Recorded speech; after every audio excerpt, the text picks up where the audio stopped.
Hi, this is Jithesh Sathyan. WhatsApp number +919656611829. In today's talk, we will discuss the events after the three stories are narrated by the sage. Okay. So after completing the third story, the sage told the merchant and the king to worship the goddess to receive joy and liberation as blessings. So the king and the merchant then settled in the banks of a river and worshipped the goddess. After a few years, the goddess appeared. The king wanted to get back his kingdom, while the merchant wanted the ultimate knowledge of Absolute. The goddess granted both their wishes and disappeared. Okay, now getting into the analysis. After completing the third story, the sage told the merchant and the king to worship the goddess to receive joy, materialistic joy, and liberation as blessings. The same meaning comes from the names of the three characters Medhas, Suratha, and Samadhi. And it's clarified again with knowledge corresponding to the name of the sage and materialistic joy corresponding to Suratha and spiritual bliss which is conveyed in the name Samadhi.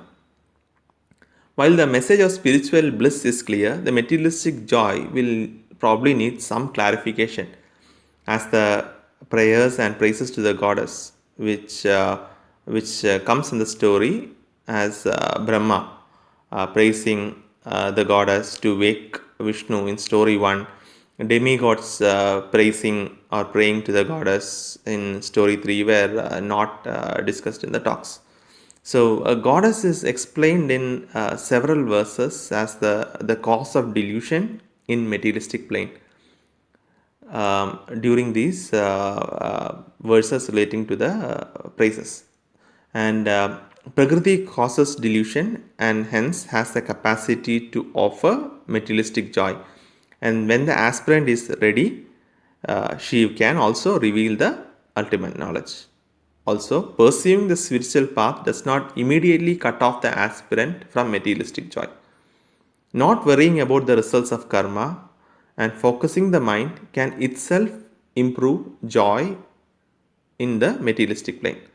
So, with knowledge on how to overcome Mala, Vikshepa, and Avarna, we see that the merchant and the king start worshipping the goddess, or the aspirant starts performing the spiritual practice associated to the goddess to remove his or her obstacles.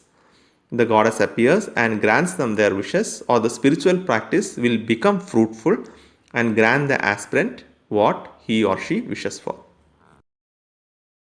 In next few talks, we attempt to demonstrate how the story in Devi Mahatmyam and the analysis we arrived at has a close connection with the spiritual sadhana. This we will do by analyzing two key characters in the story, Durga and Kali. We'll first take up Navadurga meaning and spiritual significance. Okay. The first Durga is Shailaputri. Shailaputri means daughter of the mountain. In the context of Parvati, the mountain is usually the Himalayas.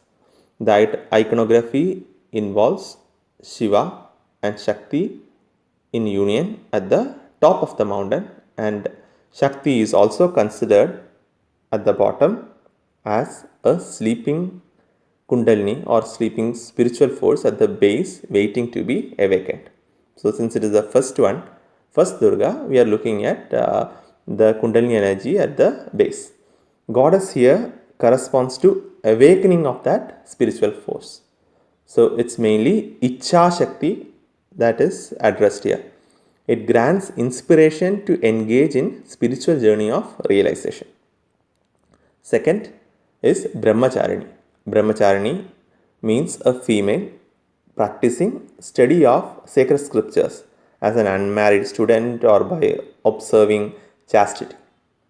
Goddess here corresponds to the power to focus on studies with celibacy. So, what is granted here is the knowledge of sacred scriptures or the spiritual knowledge in the scriptures. So, this is the Jnana Shakti that is conveyed through Brahmacharini. The third one is Chandrakanta, which means moonstone. Moonstone is worn for clarity of mind, for focus of the mind in many countries, and it's not just limited to the Hindu thought. Goddess here corresponds to the ability to control the mind and work with the mind in order to focus on spirituality.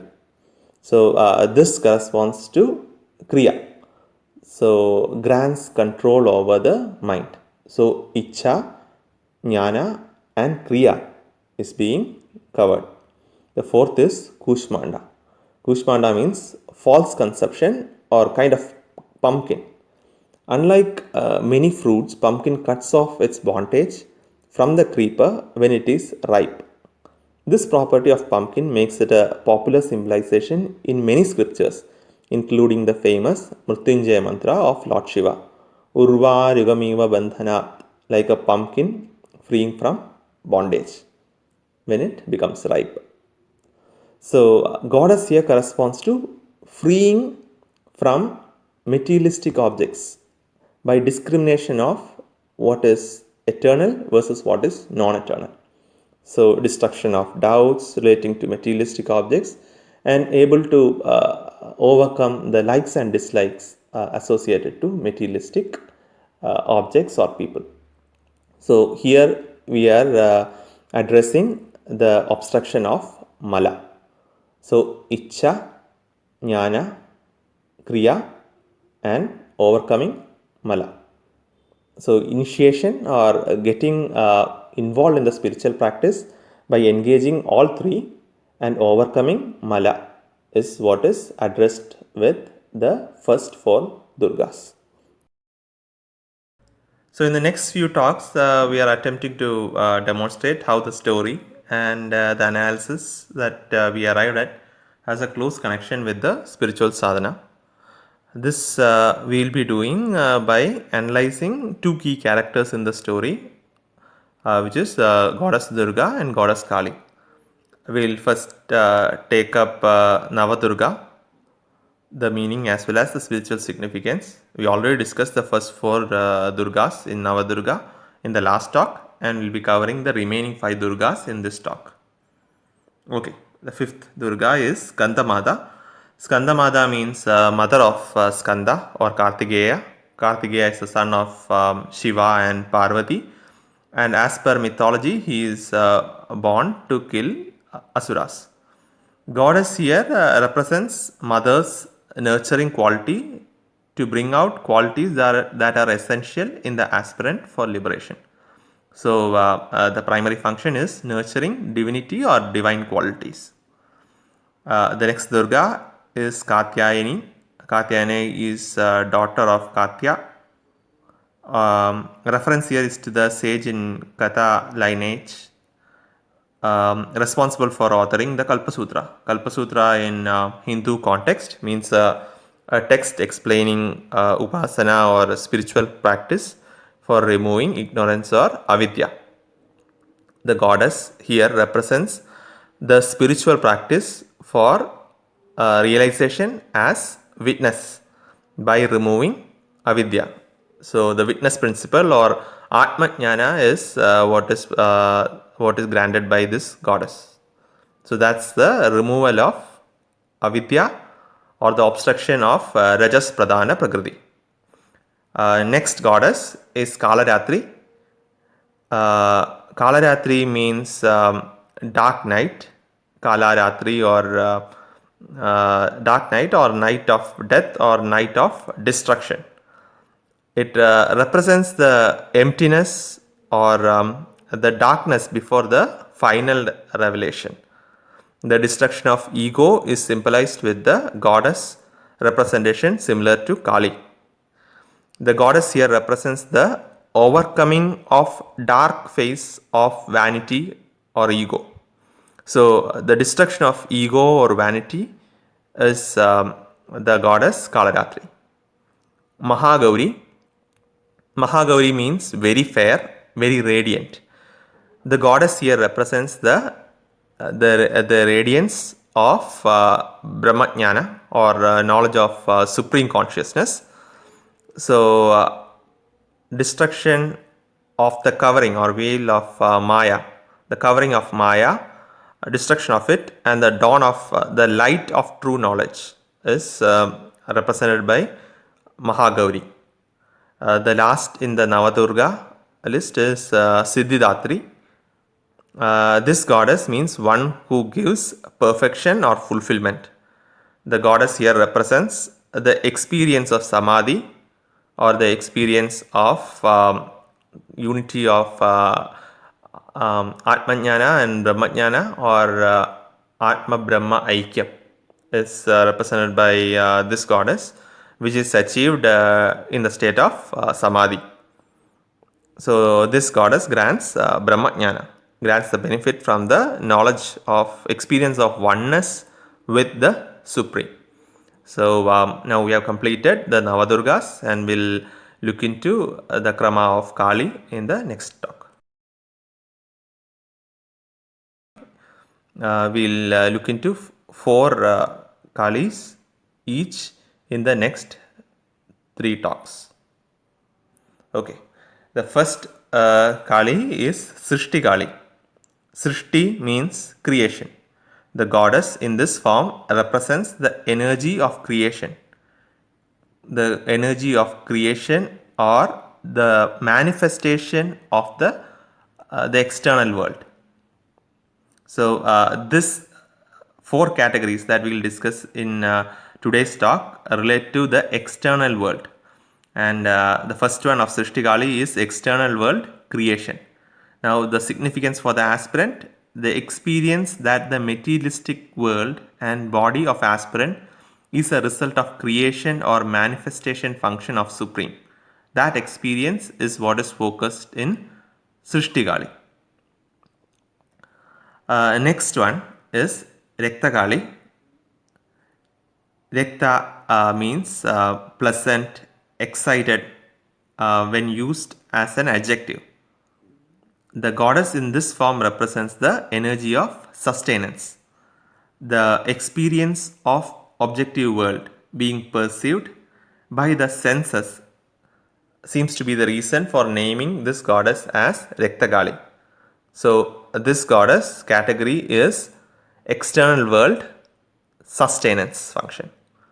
So significance from the aspirant, it gives the experience that the world as perceived by the senses is a result of sustenance function of the Supreme. Third one, Sthiti Nasha Kali. Sthiti Nasha means destroyer of sustenance. The goddess in this form represents the energy of withdrawal in relation to the objective world. So the category that this goddess symbolizes is again external world destruction. And significance to the aspirant is experience that the withdrawal or dissolution or destruction of everything in materialistic world and aspirant is a result of destructive function or this destruction function of the Supreme.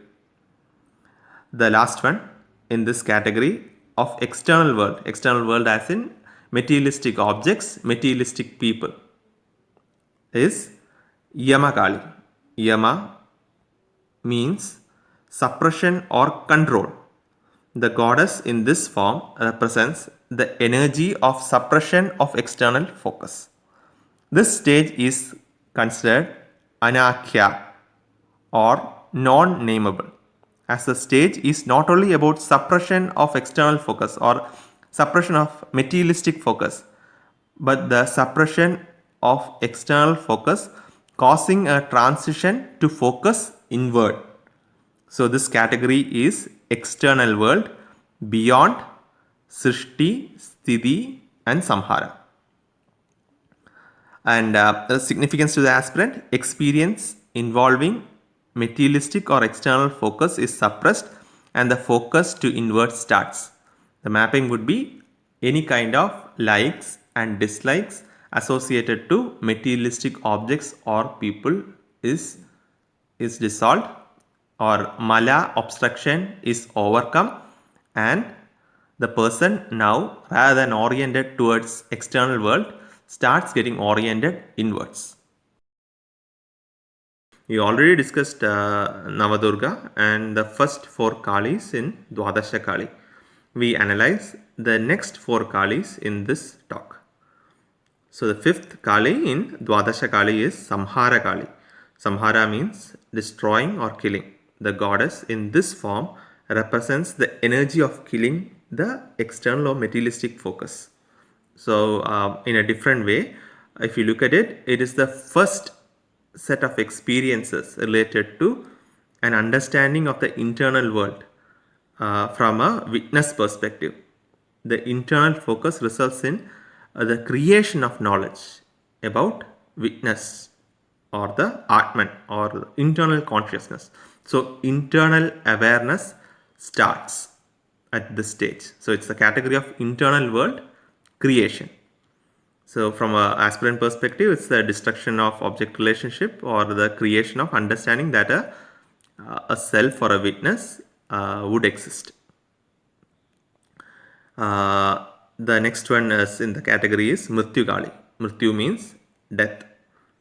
The goddess in this form represents the energy of death to the external or materialistic focus. So the process of destroying or killing is complete at this stage.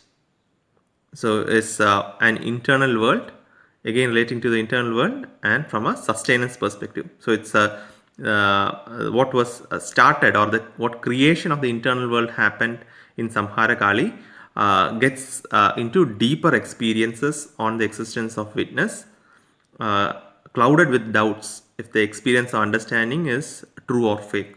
That's the relevance from the aspirant perspective about Mrityu Kali. Now we come to the 7th Kali in Dwadasha Kali, which is Rudra Kali.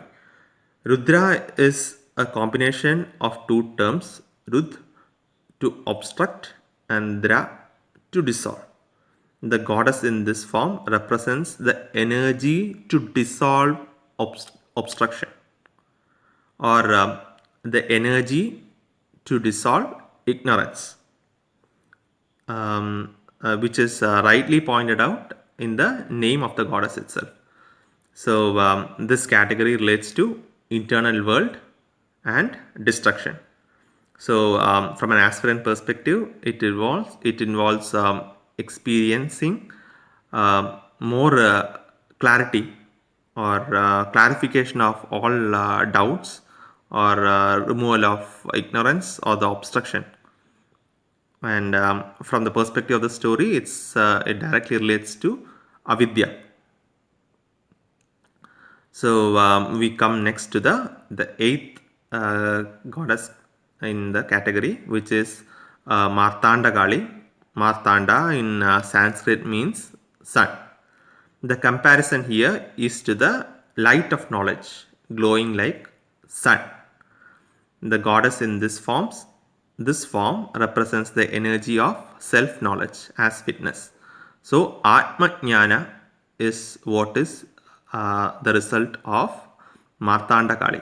So the category is internal world, and in the internal world itself, it's transcending.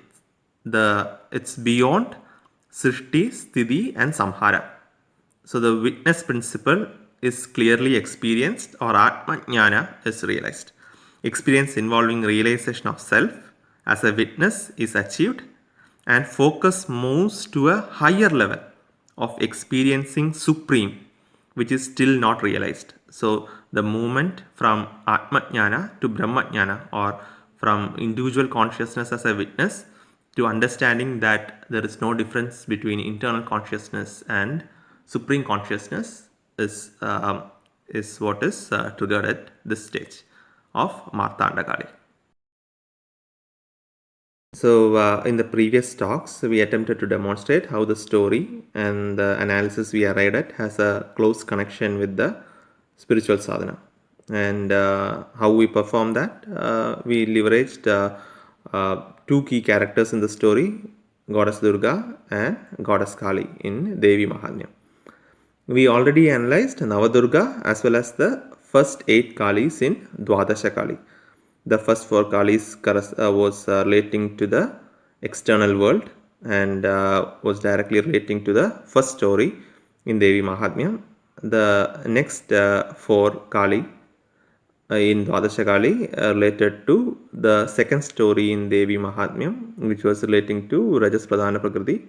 And now we will come to the last 4 Kalis, which relate to Sattva Pradhana Prakriti, or identification of Atma with Brahma, or non-dual identity of individual consciousness with the Supreme Consciousness. Okay, and let's analyze the last 4 Kalis. So the ninth Kali in Dwadasha Kali is Paramarka Kali. Parama Arka means Supreme Sun. While in the eighth Kali, we actually called this goddess as the Sun. The meaning corresponds to Sun, while the previous stage involving self as witness is called the Sun. This stage, which starts the next phase involving self as Brahman, is called Supreme Sun, Parama Arka. The goddess in this form represents the energy of creation associated to the supreme bliss. So, category is self or I from a creation perspective. So, significance to the aspirant is destruction of I or ego and creation of understanding that a higher state involving supreme experience is to be felt from Atmajnana to Brahmajnana. The 10th in the list is Kala Nala Rudra Kali. So, this is a combination of multiple terms. Kala corresponding to Kalam or time. The next one corresponding to space or measure of length. And Rudra, as in we already considered it earlier itself, where Rud corresponds to obstruction and Dra corresponds to dissolve. So, in the combination, the terms means the dissolution of time and space principle. The goddess in this form represents the energy that transcends time and space principle. Category is self or I relating to sustenance.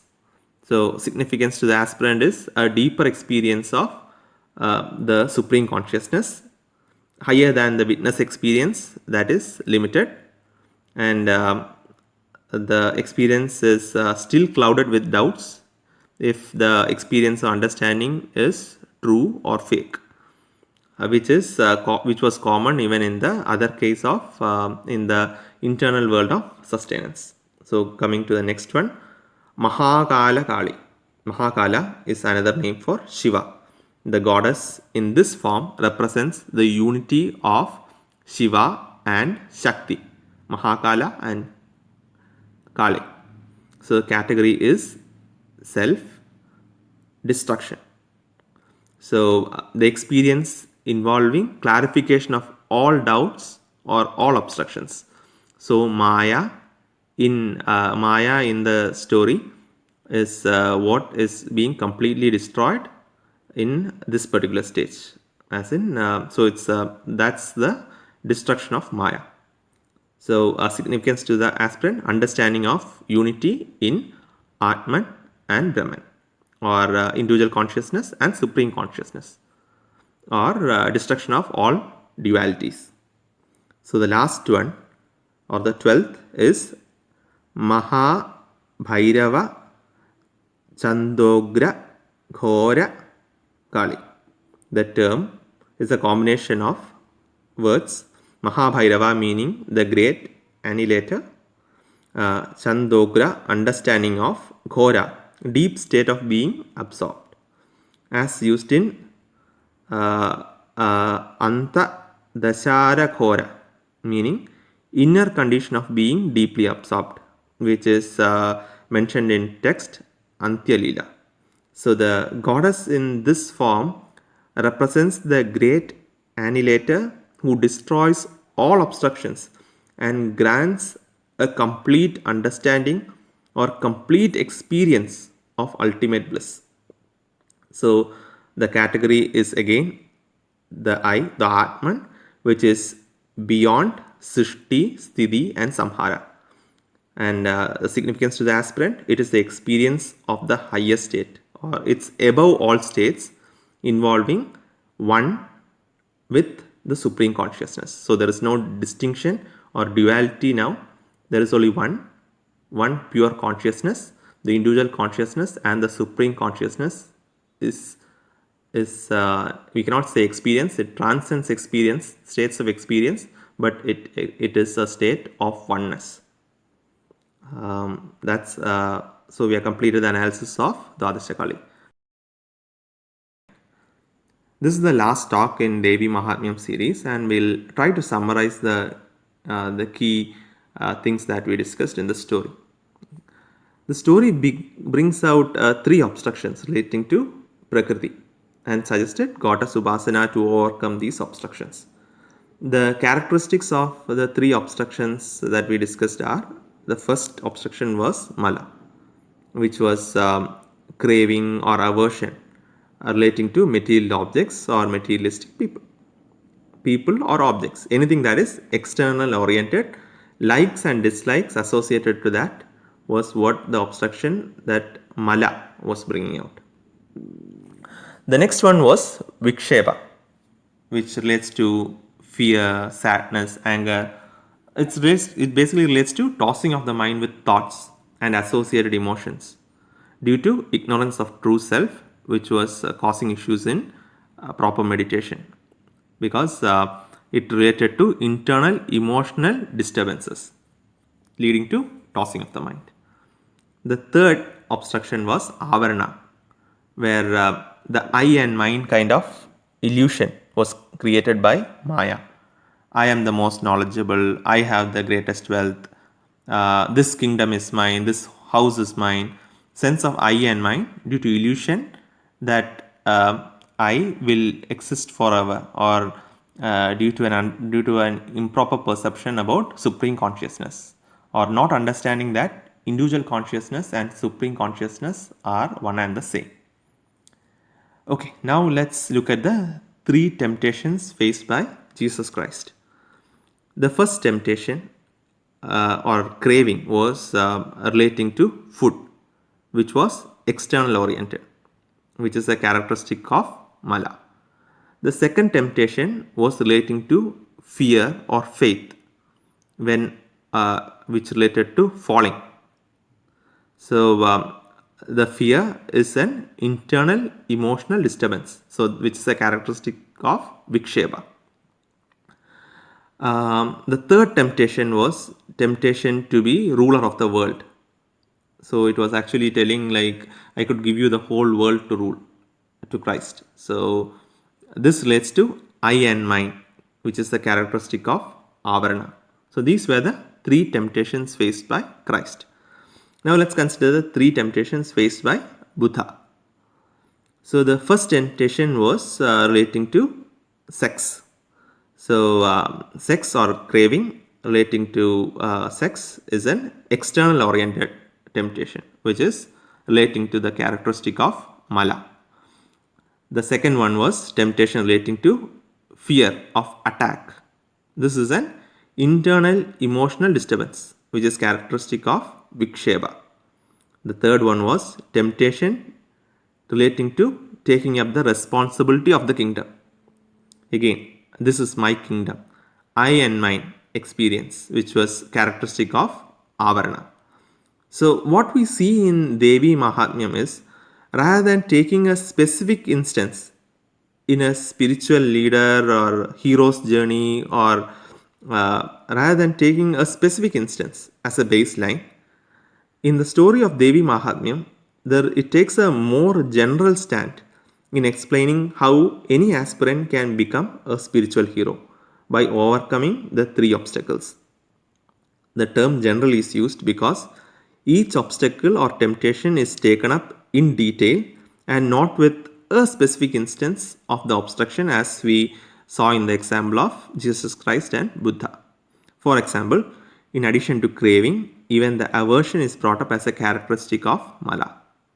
And many more details are given on the meaning or forms of viksheba and avarna.